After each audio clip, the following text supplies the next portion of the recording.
Steve Alcorn's a fine investigator. Oh, fuck off!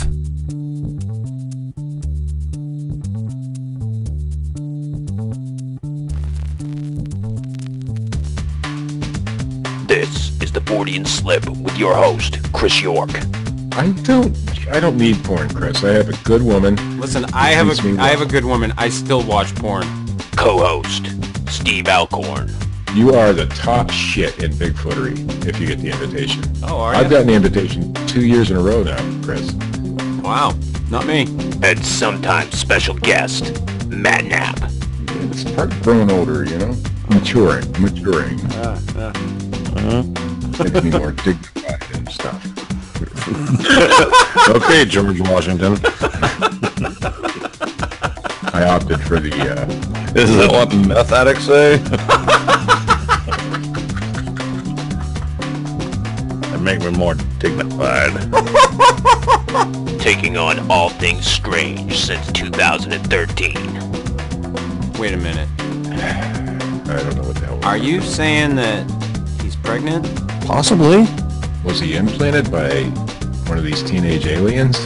Didn't it happen to Arnold? This device, which comes as part of Nintendo's Quality of Life initiative, is going to have kids running around banging their heads off bricks. Yeah. You're about to witness the strength of creep knowledge.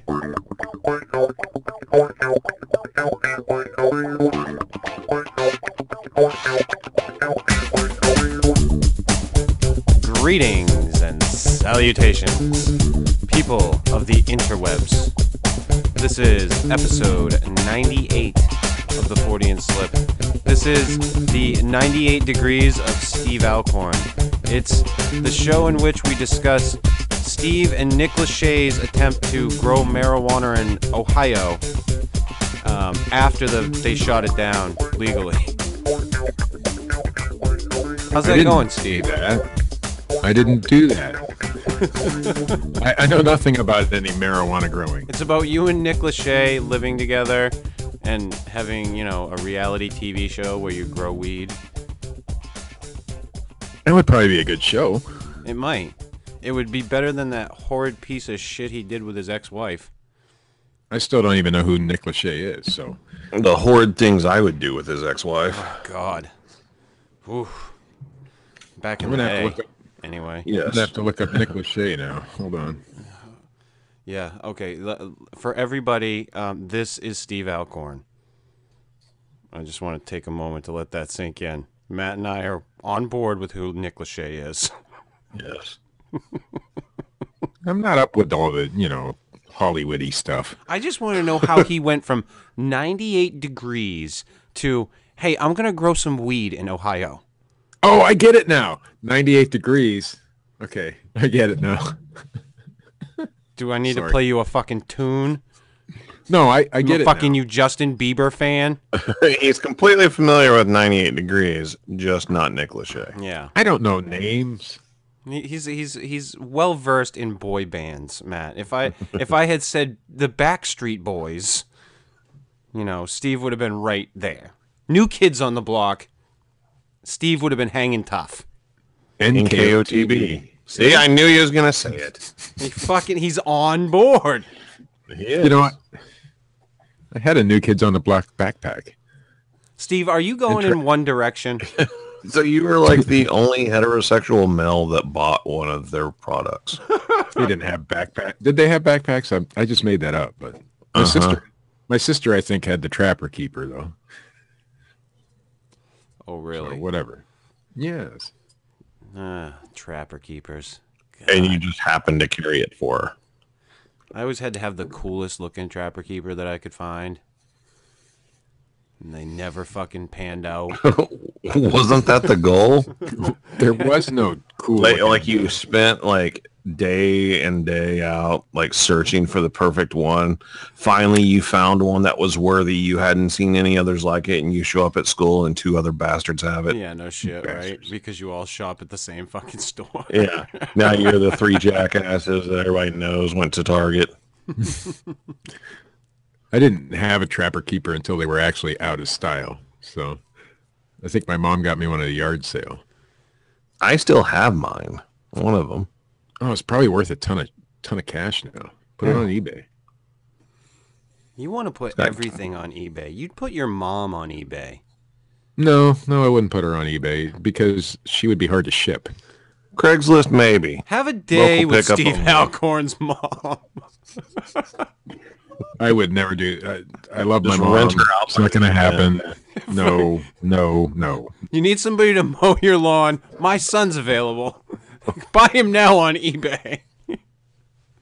I used to make a lot of money on eBay. I don't do it anymore, but my God, Well, yeah, fucking until child slave labor caught up with you. I even tried to sell my signature on eBay once, my autograph. You what? Yeah, back in like 2005, I think it was.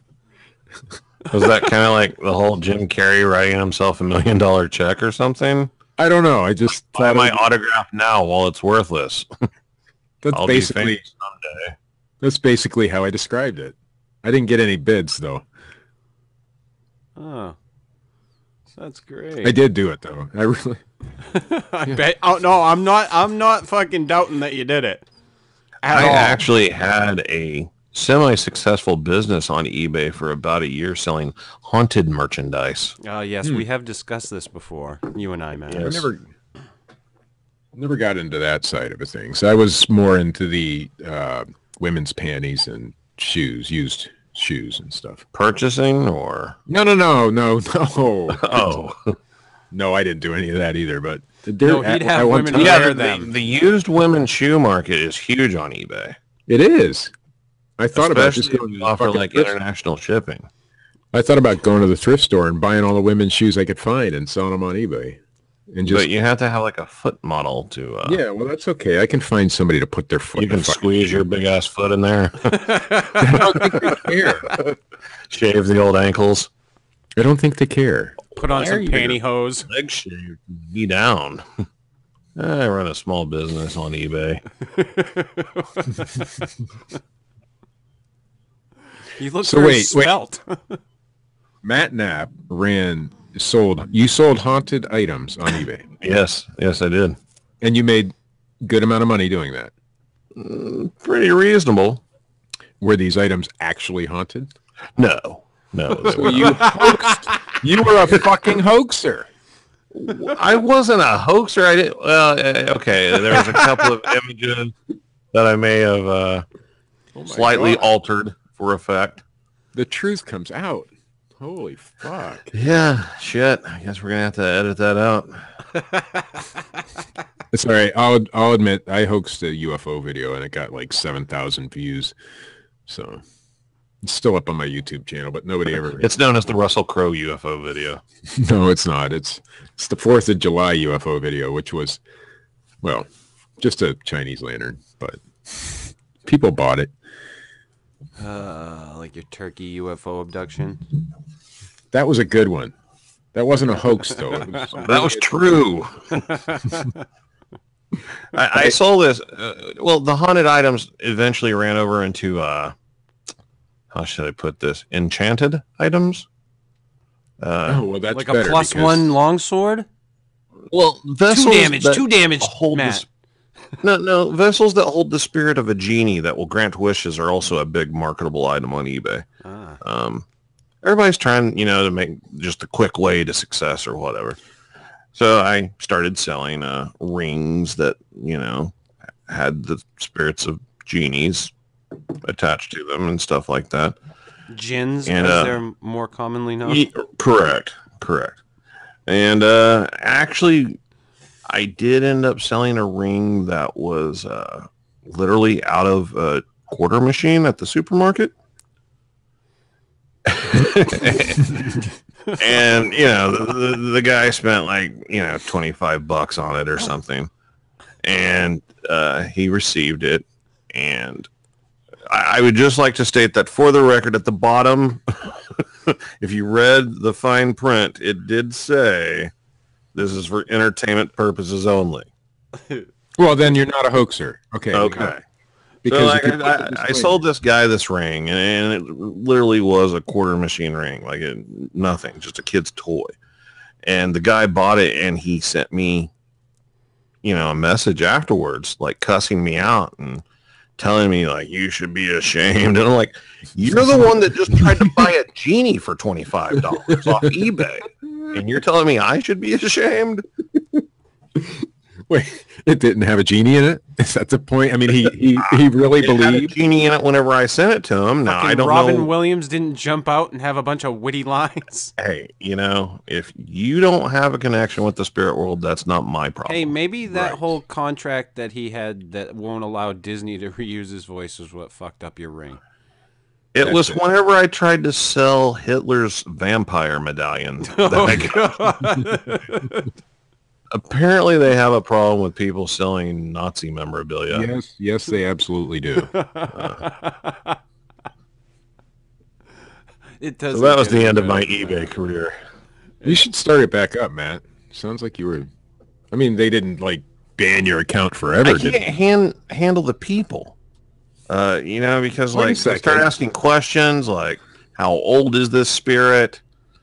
How did they die? 300 years. I'm like, how am I supposed to know all this stuff? They died a violent death. It's the same answer for everything. Wow. Just ask Steve Alcorn. I am going to start an eBay business where I sell enchanted items now. I'd like you to start a fucking business where you just do your blog on a regular basis. Oh, on a regular basis. That's what I'd like. He's the one-hit wonder of blog writers. I'd like for you to, at least once, come on the show, announce that you're going to do something, and then actually do it. You see, that's part of the gag, Chris. That's part of the whole thing. You haven't caught on. That's his shtick. Yeah, no shit.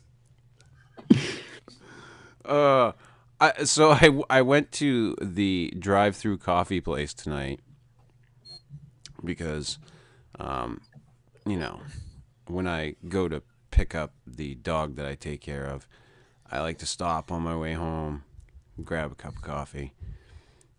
And I stopped at the fucking coffee hut, the little hut, on the way back, and pulled up to the little fucking window. And of course, at this coffee hut, you don't have like a little, you don't talk to a fucking electronic device. You talk to the actual person. So the girl sticks her head out the window, asks me what I want, tell her what I want, yada, yada, yada. I give her the money, and she says, hey, would you like a dog treat?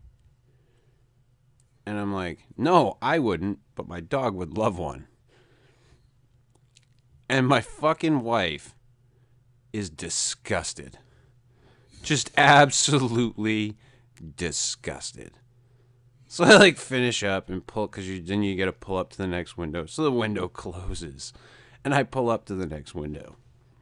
And I look over. And I'm laughing my ass off because she's disgusted. And I'm like, you know what's fucking great is the fact that I can disgust you that easily. That is, yeah. And she's like, it's not the fact that you made the joke. It's the fact that you were flirting with that ugly chick. And I'm like, what? So wait. Oh, I thought maybe you had pointed at your wife or something. No. No, because I have the fucking beagle in the back. So that was considered flirting. Yeah, that was flirting. I'm like, wow. I'm like, if I, have a chance to throw out something, granted, it was a fucking corny fucking joke, but, I wasn't fucking flirting with the chick, but I thought it was hilarious. Like fucking one little line. And it's a horrible pickup line. I'm fucking flirting with a goddamn chick at the coffee hut. I guess. I don't fucking know. I wasn't personally, but I guess I was.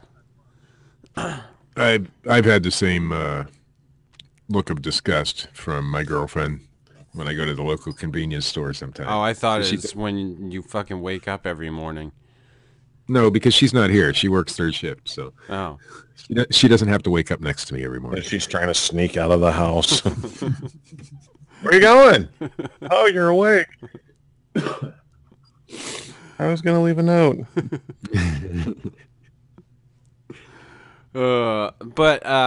Yeah, before we get into our topic du jour, I guess you could call it, of the evening, since last week we weren't able to get together to do a show, I had to you cheated on us last week. I had to improvise with Dr. David Batdorf.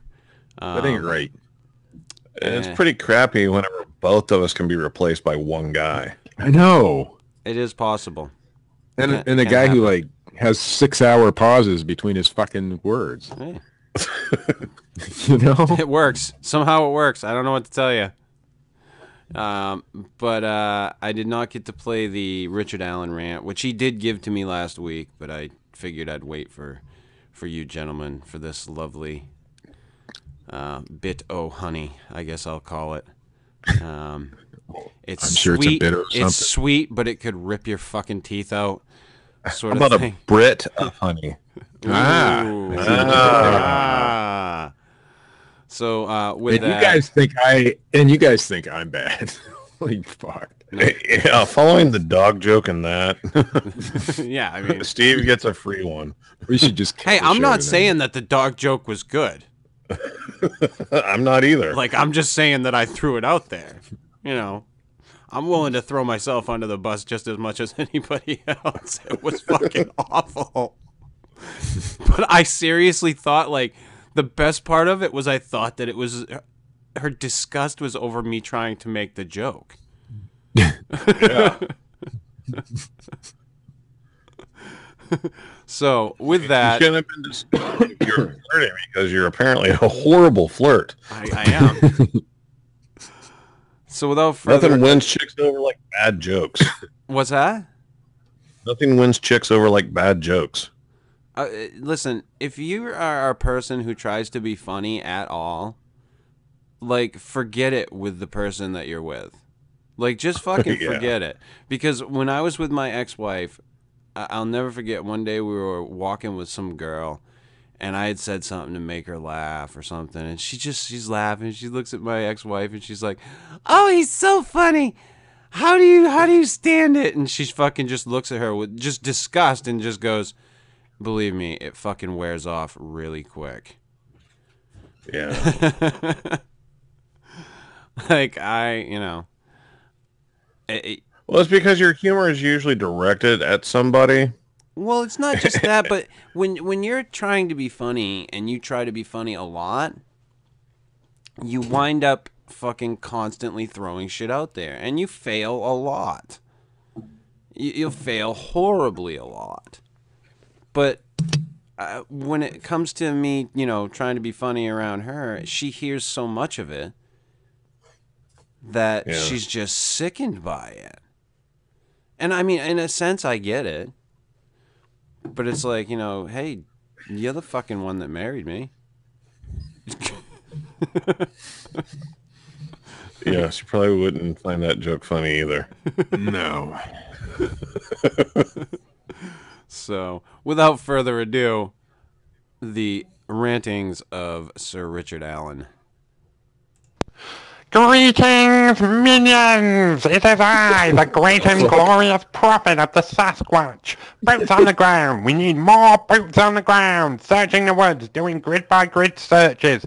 More TV shows. I completely organized Bigfoot Bounty, did you know? They called me years in advance, and I recommended everyone on there. Yep, me.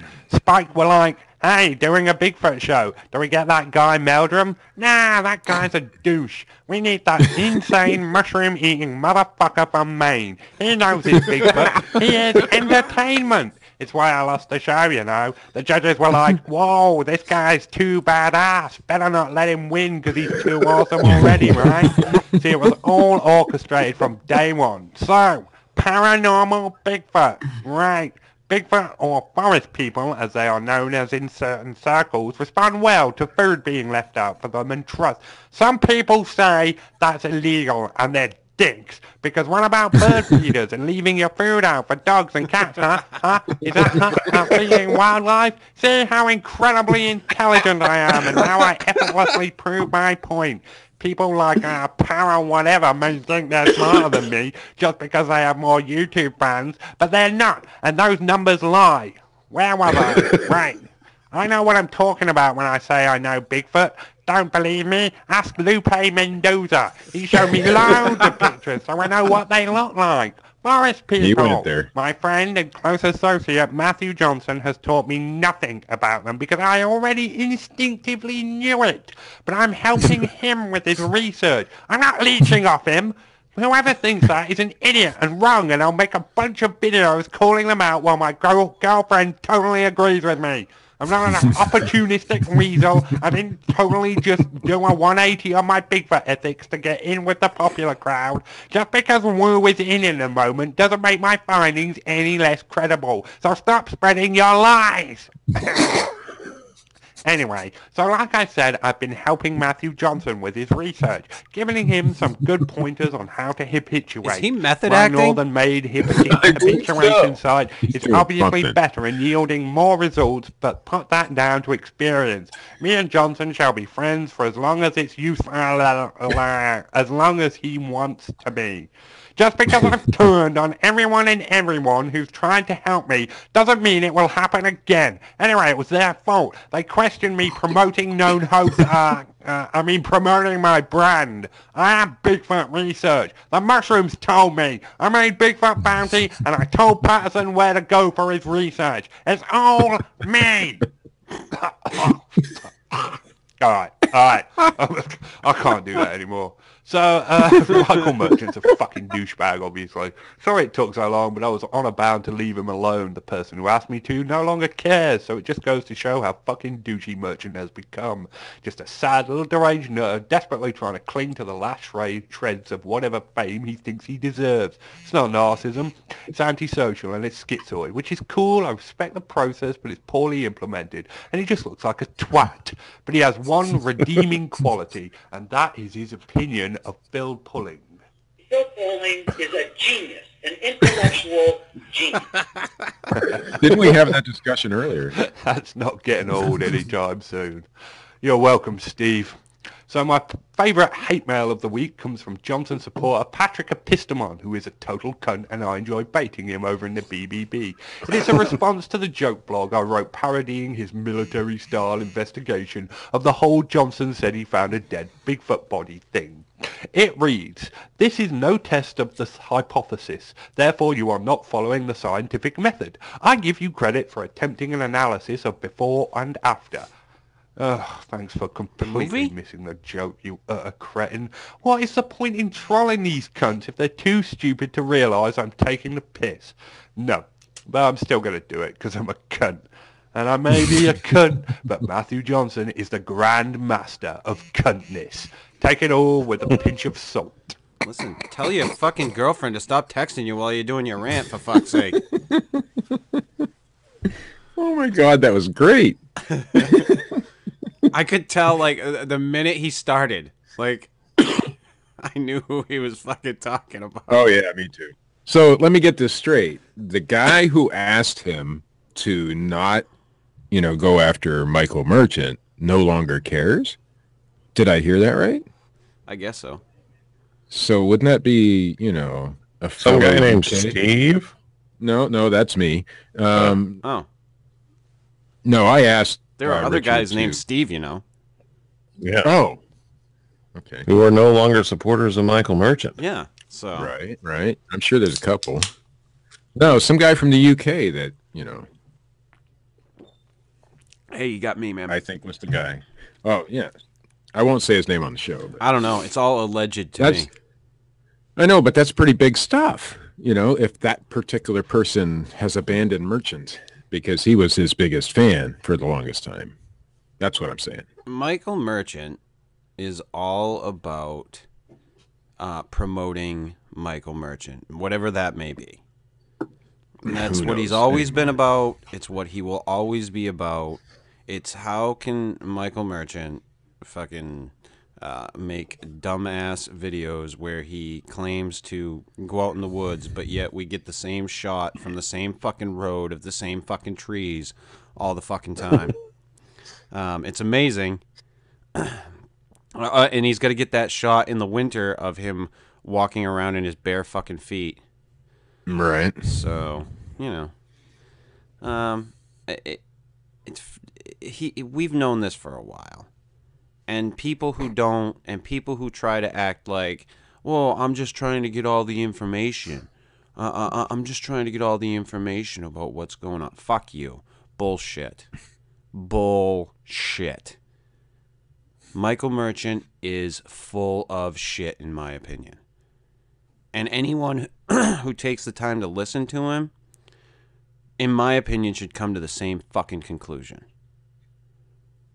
Just go back and look at his YouTube videos from years ago. It's cause after cause after cause, and when he gives up on that cause or changes his mind or whatever, he fucking just turns the table, and you're the fucking enemy now.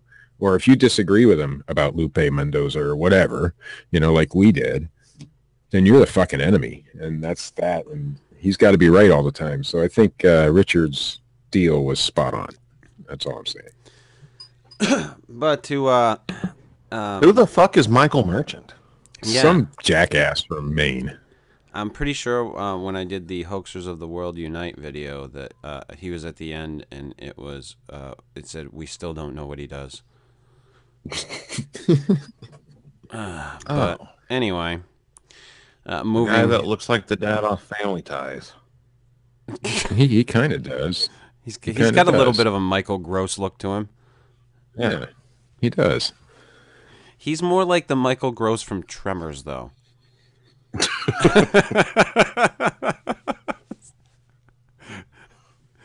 Matt, I always like it when I can get that fucking laugh that you fucking hold off, because I know goddamn well I got you. Yeah. But moving along, the actual show topic of the night, which we haven't even alluded to this amazing. I believe we have alluded many times. Not this evening. Oh, okay. It's been a long time coming. I don't know how to introduce this. It's I can introduce it, Chris. Oh, well, take over, Steve. Please, take the reins. You are the captain. From Jim Henson's workshop, Steve Alcorn. I've decided that I'm not doing the show tonight. I'm not going to do that episode, so we're done. Oh. No, I'm just kidding. The Great Gatsby by F. Scott Fitzgerald, Chapter 1. I'm not going to do that either. I should. It's not going over well, Steve. Well, it's not supposed to. I just wanted you to know. Okay, all right. In my younger and more vulnerable years, my father gave me some advice that I've been turning over in my mind ever since. This is the Andy All the Kaufman kids have episode. realized that it's a cat turd in the sandbox and have abandoned the sandbox, and you're still sitting in it. I know. No, this is the episode that Richard Allen has been screaming about since we did the Elvis episode. This is the Andy Kaufman is still alive episode. So he is? Yes, he is. Well, maybe. Sort of. Kind of. I thought he died.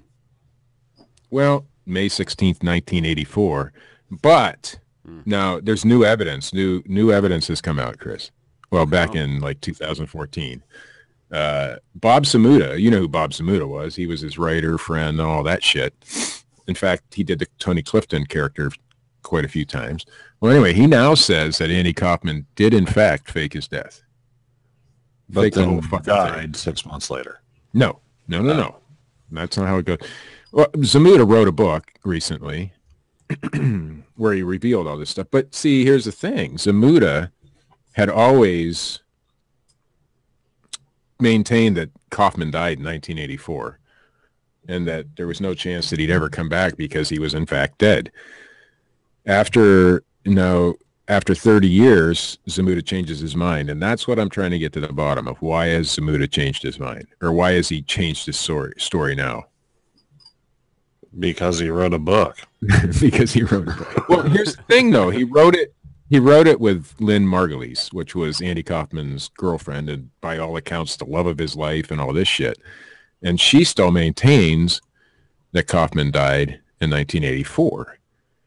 But she writes this book with Zamuda, so it's like a point-counterpoint book where she's giving why he died and he's giving why. Why would she do that? That doesn't make any sense to me. To cash in. Yeah, but I don't know that they're making a whole lot of money. Relevant. I don't know that they're making a whole lot of money. Zamuda had written a book prior where he claims that Andy Kaufman did die. And anybody who ever said that Andy Kaufman was still alive, he would always shoot down and, you know. So the thing that I think triggered this new book was Kaufman's dad had just passed away just before the book was written. Stanley Kaufman. So maybe the truth can come out now. That's what I'm saying. The plot thickens? Is that what you're saying? I think so. I really do. There's a lot of evidence that... Well, if he didn't die, where the fuck is he? Aruba. Speaking of people coming back from the dead, Matt, that Ash versus Evil Dead show... Yes. I'm just, I want to go on record to say that I'm in. Yeah, it's a good little flick. I'm in. I mean, all cheeky bullshit aside, I'm in. Go, Steve. Sorry. Oh, okay. You were disrailing my, epic show. The best show we've ever done. This is history in the making. Yes, it sucks, but no. Kaufman had always talked about, doing this, hoaxing his own death, and then waiting 20 to 30 years to come back. In fact, there's him on Matt, record. that's much like the plot line in Jessica Jones. Yeah.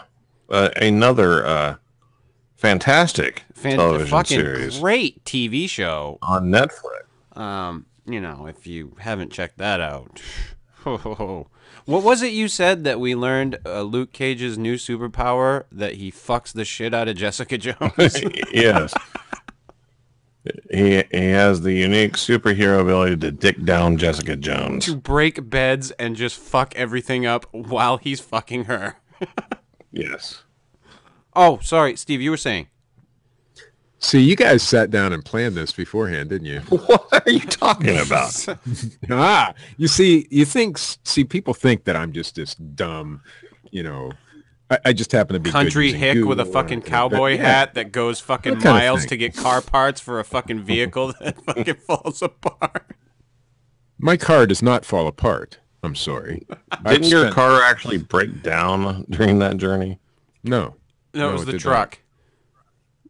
Oh, my truck broke down a long time ago. But see, I didn't work on that. So Andy Kaufman talked about faking his own death and coming back 30 years later or so, and now it's 40 years later, and he still isn't back, but we still think he's alive and just not coming back for some reason. Well, once you are gone 30 years, are you going to come back? I mean, think about it.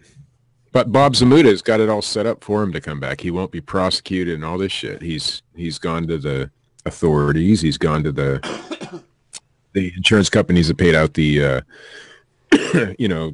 premiums when he died and all that, and all the money will be paid back apparently if he shows up. Only if he shows up. But it's on record. I mean, Jerry Lawler talked to Jerry the King Lawler? Jerry Lawler. Oh my God, King! Talked to Andy Kaufman about Stone Cold, Stone Cold, Stone Cold. He had mentioned it to Lynn Margulies. She admits that he, was thinking about hoaxing his own death. Of course, Bob Zamuda.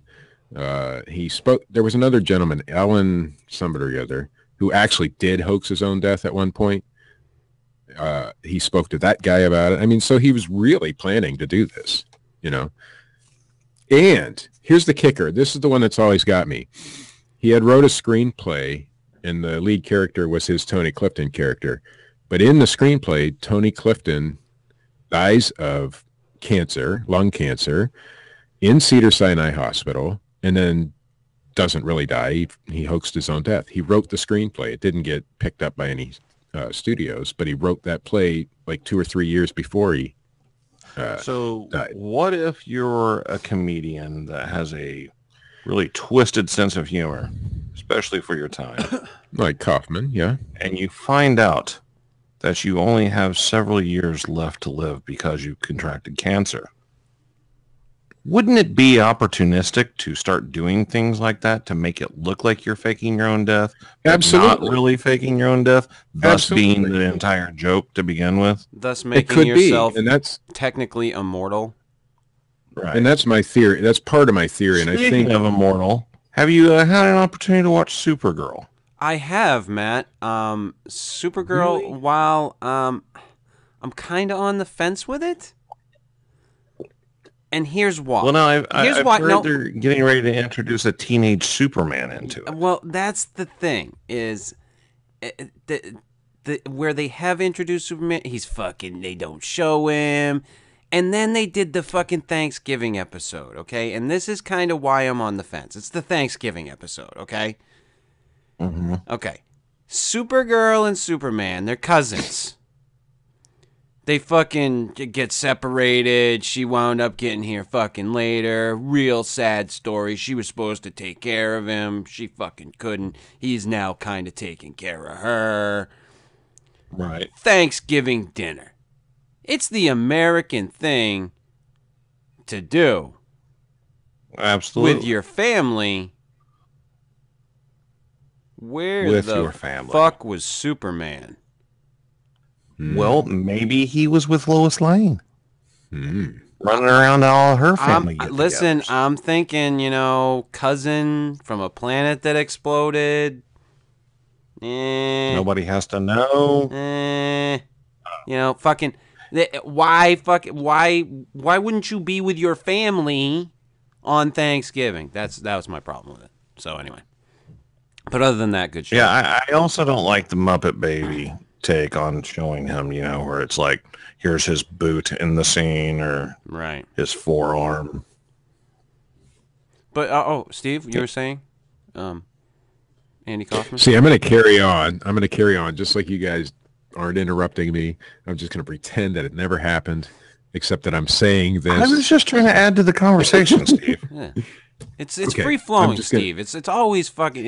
It's organic. Now, you guys Very probably, you guys are probably sitting there thinking, "Oh, this dickhead thinks that Andy Kaufman really is still alive." No, I don't. I mean, I really don't. But Well, that ruins the show. no, it doesn't, because I spoke to Chris before. This is the Andy Kaufman is still alive show, not the Andy Kaufman's fucking dead show. Andy Kaufman is still alive, Okay.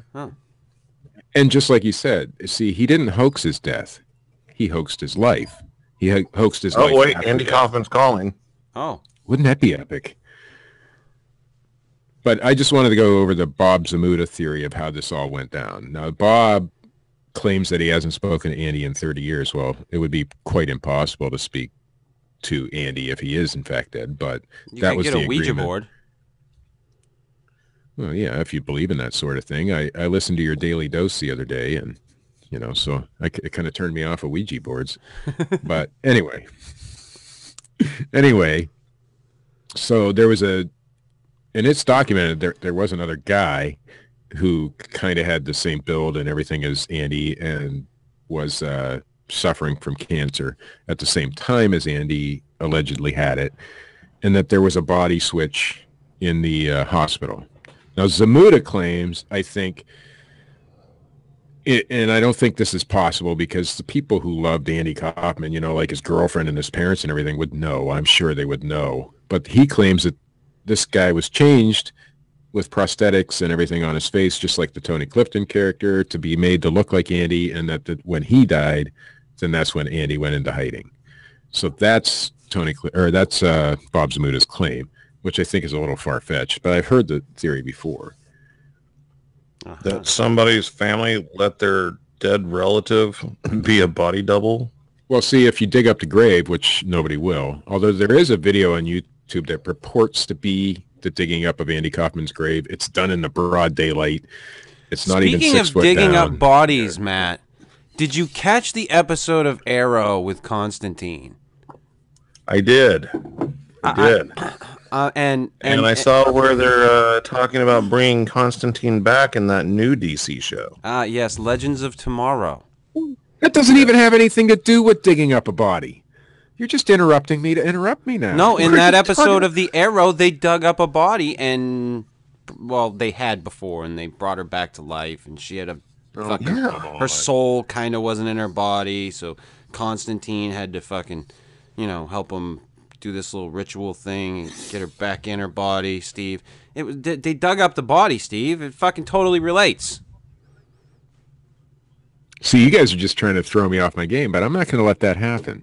Because this is my passion. This Andy Kaufman story is my passion. This is what I think about, on dark nights when nobody's home. Is Andy Kaufman, is he still alive? Is he still out there watching me? Because I was pretty sure that when Marsha walked through the door, everything stopped. He hears a noise. But Kaufman, is that you? I have to find Andy Kaufman. I have to find Andy Kaufman. And then all of a sudden, Steve hears the keys hit the fucking table. I think Alcorn needs to go to Aruba and find out. I think you need to lay this mystery to rest once and for all. Well, here's the reason I say Aruba is because Lynn Margulies was asked once if Andy Kaufman did, in fact, fake his own death, where would he go?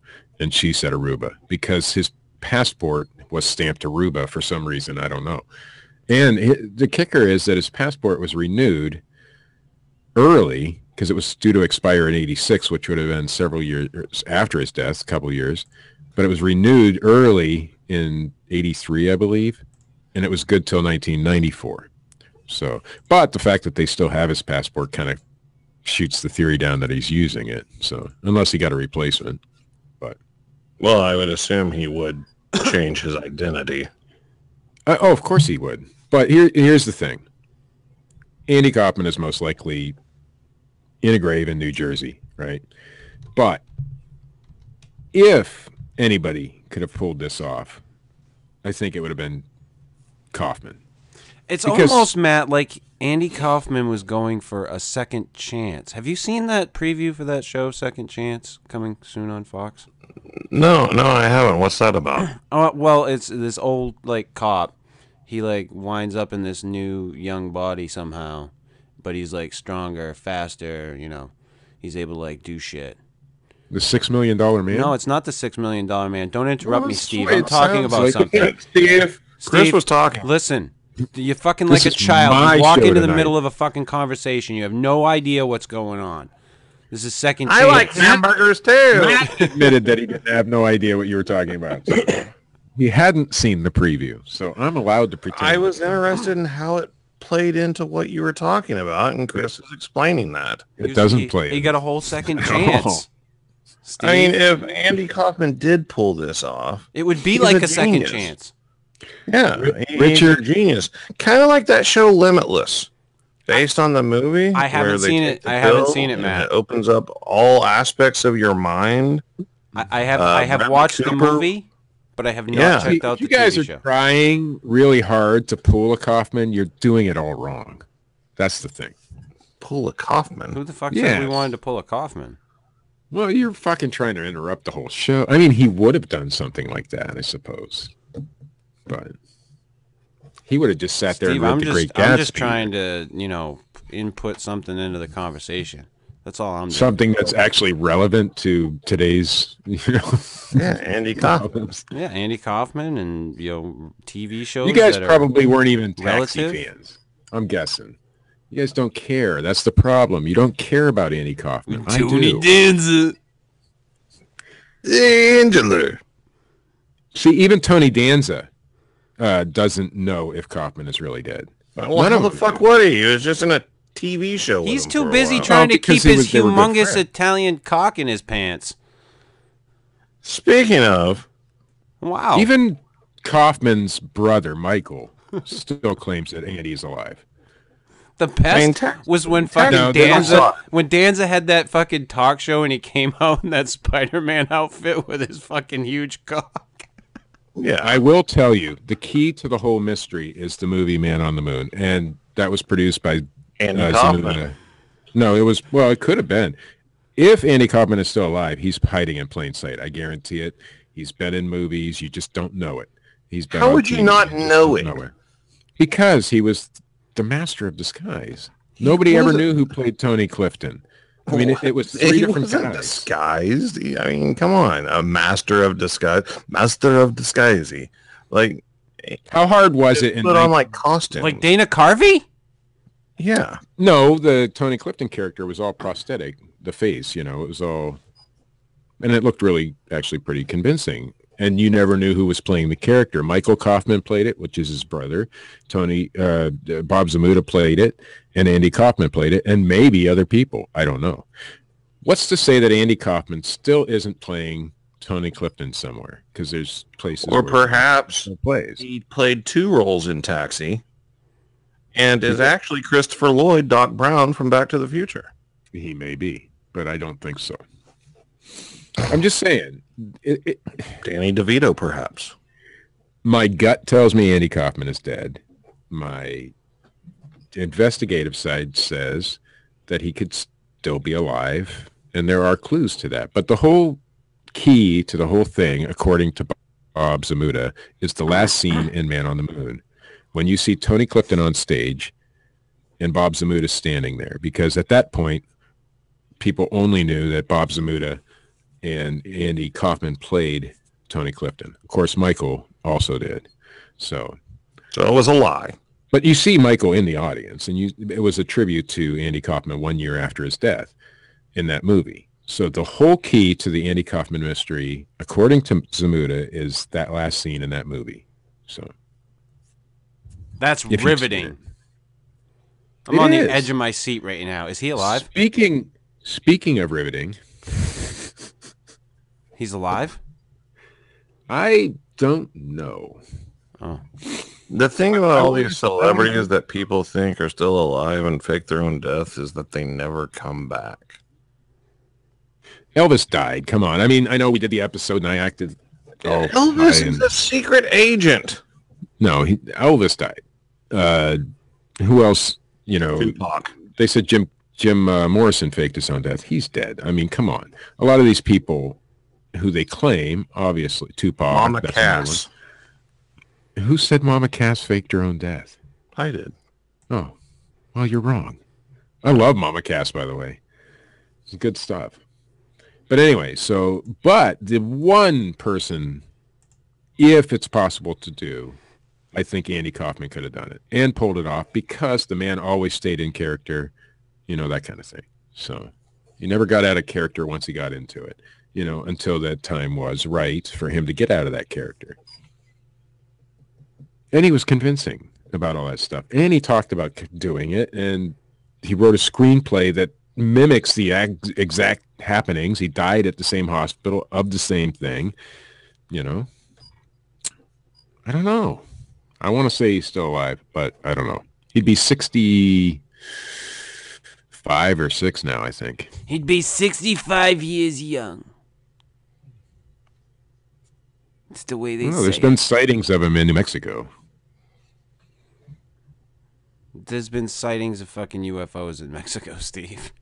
New Mexico. Oh, New Mexico. But sorry, I forgot the There's new. sightings of chupacabras in New Mexico. Yeah, no shit. But like I said earlier, if Kaufman did not... There's been sightings of Bob...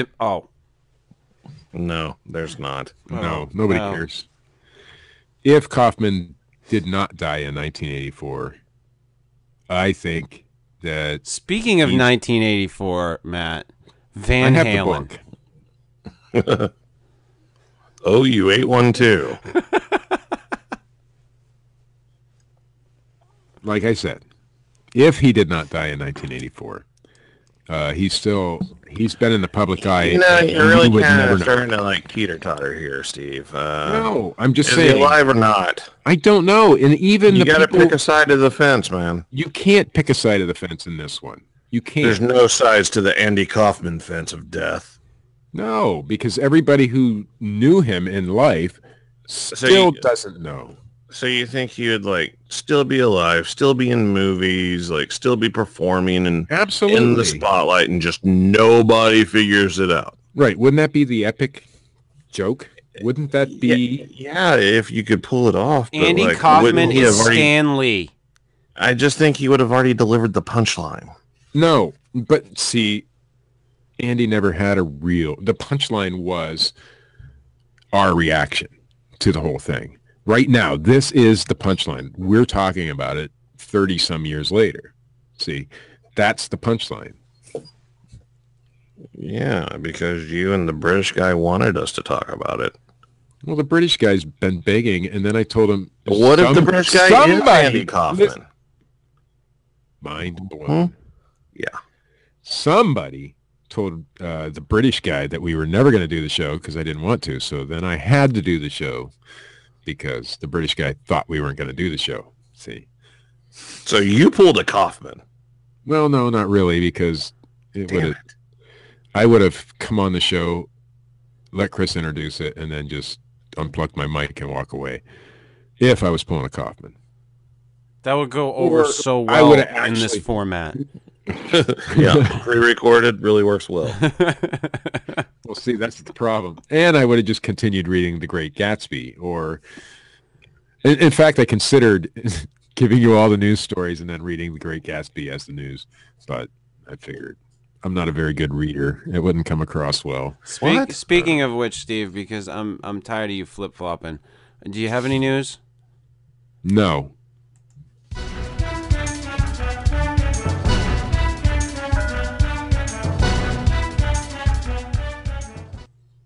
For the record, I don't know if Andy Kaufman's alive or not. From the dailymail.uk, Andy Kaufman found alive and well. No, but from the express.co.uk, British policeman claims he was abducted by aliens that looked like Andy Kaufman. A policeman... No, that's not in the headline, but I read it anyway. A policeman filed an official report. See, you said I could have one bad joke. Was that it? I never... you can have one bad joke?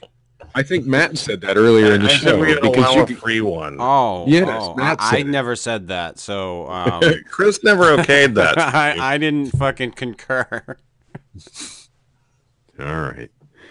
A policeman filed an official report to superiors that he lost time after witnessing an unidentified flying object hovering overhead.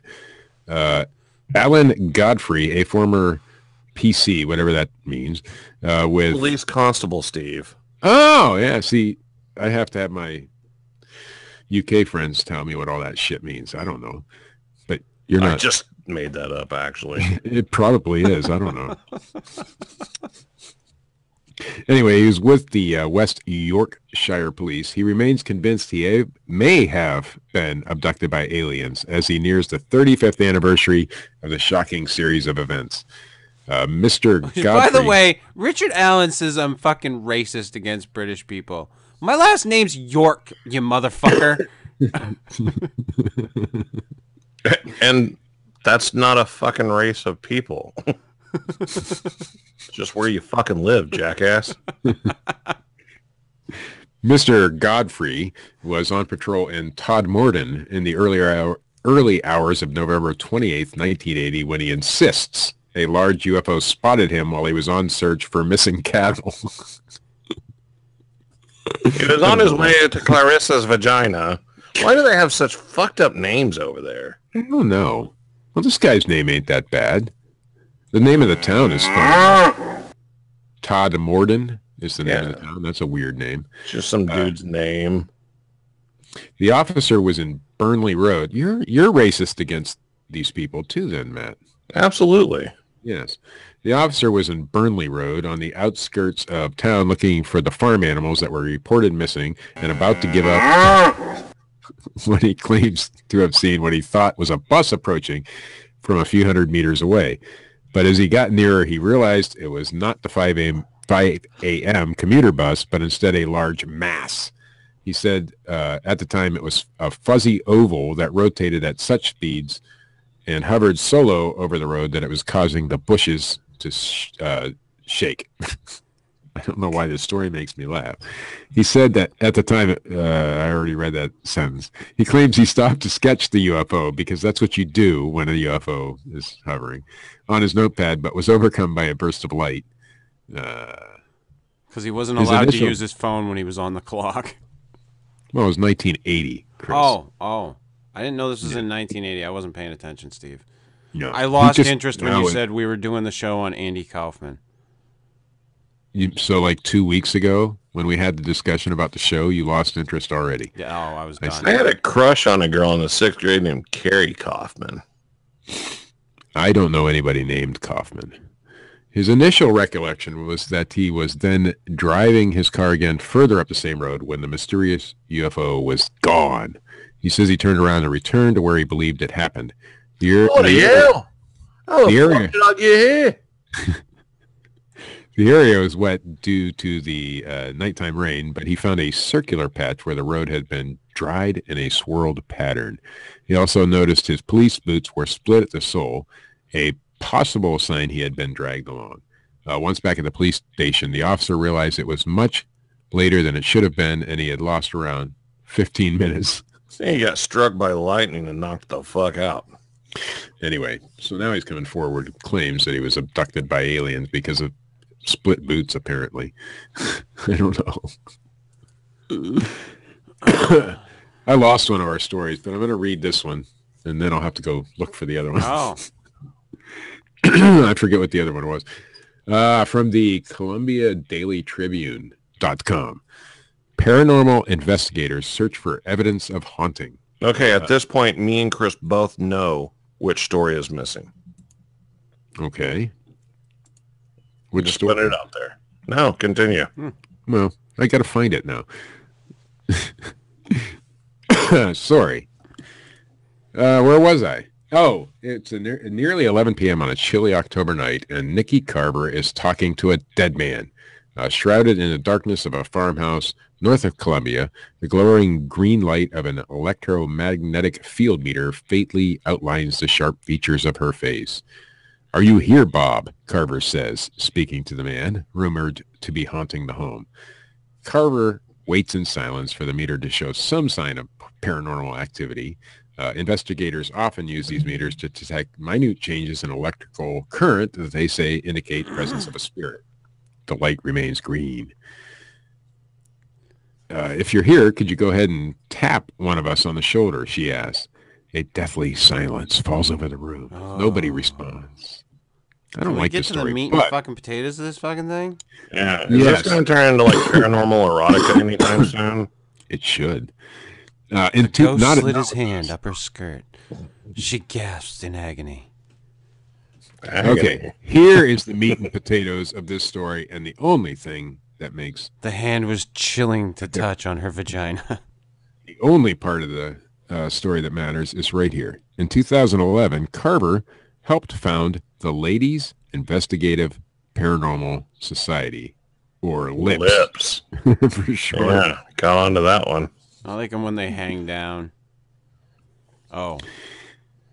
Yeah. Local not-for-profit group that has investigated ghostly incidents throughout the Midwest. I want my vagina to look like an open-faced roast beef sandwich. French dip. The group has checked out countless business, private residences, and public venues, including the Missouri State Penitentiary in Jefferson City. No, really, I do. Ravenswood, now Bunceton? Yeah. We're LIPS, and we're here to help. Hazel Ridge Cemetery in Charlton County, and Edinburgh Manor in Iowa, to name a few. While Carver said she's not had an aha moment, she has experienced several inexplicable things. We are at least capturing something at each investigation. Of course they are, Carver said. Whether it be a voice on a recorder or someone feels electricity tingling them or their lips, it's something. Or a Sasquatch on a hill looking it's at a something, dude in even his if it's hammock. not documentable. It's all the same, Hey, Steve. I wanted to read that story because I love the acronym of their name. So it was good stuff. Now I got to go find the other story, which is right here. Investigative reporter. The story of the night. Steve I found Alcorn. it, though. I found it. It's right here. Oh. This story's been everywhere, but I'm just reading the telegraph.co.uk instance of this story. Mystery of cars levitating in a bizarre accident. Holy cow! It's the end of the There's some world. video playing. I can't stop it. It's the end of the world, Steve. Steve, it's the end of the world. Cars are levitating. In China, I think, right? China. Yes. The weird CCTV footage of cars jumping into the air in China has been shared thousands of times online, and it appears to have a very simple explanation. I wonder if Bob looked into this one. Pedestrians look on in horror as a man steps out onto the road and raises his hands. Seconds later, a Bob minibus gets distracted suddenly... real easy, Steve. So, I wouldn't They got a pair imagine. of tits on the video. Yeah, I mean, if there's some tits on the snatch video. somewhere in that video, you might see Phil Poling. I'm sorry, Bob doing a breakdown. Seconds later, a minibus suddenly jumps into the air and flips onto its side. Two other nearby vehicles also lift off the road. The weird accident was captured by CCTV cameras last week in Xingtai, China. I think that's how you pronounce it. Yeah, with those nuances too. It has since been shared thousands of times online.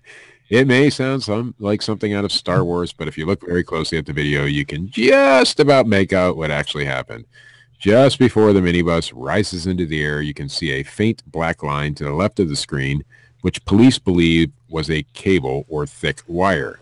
Oh, It no, appears Steve, that that's a conspiracy theory. No. It can't be. No, listen, this was a false flag operation, Steve. You can't, no. There's no cable. That was all put in after. It's all After Effects. If you'll notice, the girl walking down the street on the right side, she's the same woman that was crying in the sandy. That's right. It's fucking all staged, Steve. Every single bit of it's staged. Well, even if it was staged, it appears, see, that a cable. No, I mean became everything tangled around in it. a The street car cleaner. fucking actually went in the air. Like, there was no cable. Oh. Like, it was supernatural. I don't know what the fuck happened, but everything else, all After Effects. Staged. What is it with these fucking... It's like the moon landing, I don't know Steve. what they call them. It was faked. But that's They another couldn't show. take cameras into space, Steve. There's too much radiation. Didn't you know that? Yeah, I guess. I don't know. Hey, I'm just telling you what they say, Steve. I'm sick of these false flag people. I'm telling you now. They disgust me. Can't stand them. There may be some false flag events, but not every fucking event is a false flag fucking event. I'm sorry. It's a false flag operation, Steve. People died, and you're fucking sitting there. It just pisses me off. Oh, believe me, I think I've had this discussion with quite a few many people about how could we please not take a fucking tragedy and turn it into the next fucking conspiracy theory about how the Illuminati are, organizing propaganda to make us do things the way they want us to do. People die. And just because that girl that was at Sandy Hook and was at 9/11 and now in Paris and at this China event was at all these events doesn't mean that was a false flag. She wasn't there. It's got. I don't know how they get It's her all there. been that shit has been debunked long ago. I know, and it's just fucking bullshit. I mean, I'm sorry, this should be another show, but my brother could have been in Paris that day. He was in Switzerland, but he was due to be in Paris. 4 degrees of Steve Alcorn. What the fuck? Oh, wait a minute. It's 7 degrees. No, my brother was on tour in Switzerland that week, but he was due to be in Paris the next week. If the schedule was 1 week earlier, he could have been involved So in you some got of the that Paris shit. bombings, which happened in Paris, Steve. Right. And your brother, who was in another place, and he was supposed At that to be time. in I'm just Paris, but he wasn't, and he's your brother. no. How many was You that? messed How many up. degrees was that? You messed up the whole story. I'm trying to figure out how many fucking degrees from this you are. 1.